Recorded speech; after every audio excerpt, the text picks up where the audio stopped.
आज आपल्याला कोथिंबीरीची वडी बनवायची आहे. त्यासाठी सुरुवातीला कोथिंबीर घेतली आहे, ती निवडायची आहे, बारीक चिरून घ्यायची आहे.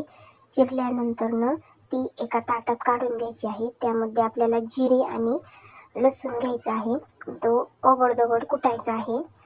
तो कुटल्यानंतर लगेच आपण चिरलेल्या कोथिंबीरीमध्ये टाकून घेऊयात.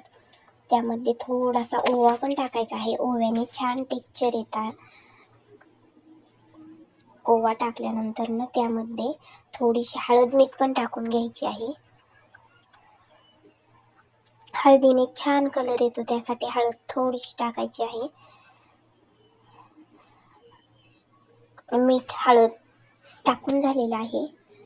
आता त्यामध्ये आपल्याला थोडीशी लाल तिखट आपल्याला किती लागते त्यानुसार आपण टाकायचं आहे. किती तिखट लागतं त्यानुसार आपण टाकणार आहोत. त्यामध्ये मला 2 चम्मच खूप होतात. त्यानंतर आपण त्यामध्ये थोडीशी कॉर्नफ्लॉवर पण घालूयात. कॉर्नफ्लॉवरनी टेस्ट क्रिस्पीनेसपणा जास्त जाणवतो. थोडंसं बेसन पीठ टाकूयात. कॉर्नफ्लॉवर आणि बेसन पीठ दोन्ही पण चांगले मिक्स करून घेऊयात आपण, जेणेकरून ते आपल्याला मळायचं आहे. त्याचे रोल करायचे आहेत आपल्याला, त्यामुळे मिक्स करून घेऊयात आपण व्यवस्थित. सगळ्या बाजूने खालीवर करून असं मिक्स करून घ्यायचं आहे. ते मिक्स झाल्यानंतर त्यामध्ये थोडं करून पाणी पण घालायचं आहे, जेणेकरून त्याचा एक घट्ट गोळा मळून घ्यायचा आहे.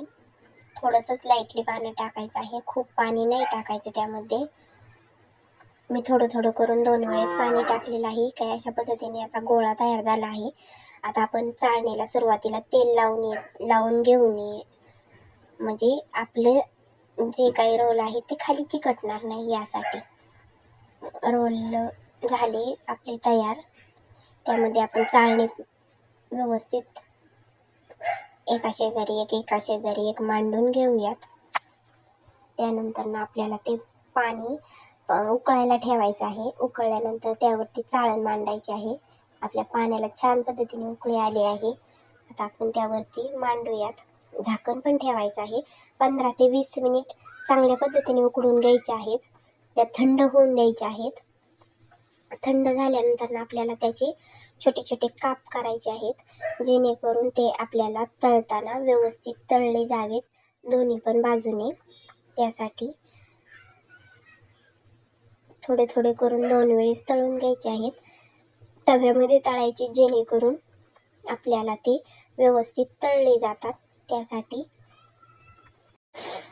दोन्ही पण तळून घ्यायचे आहे. दोन्ही बाजू त्याच्या चांगल्या पद्धतीने तळल्यानंतर त्याला क्रिस्पीनेसपणा जास्त जाणवतो.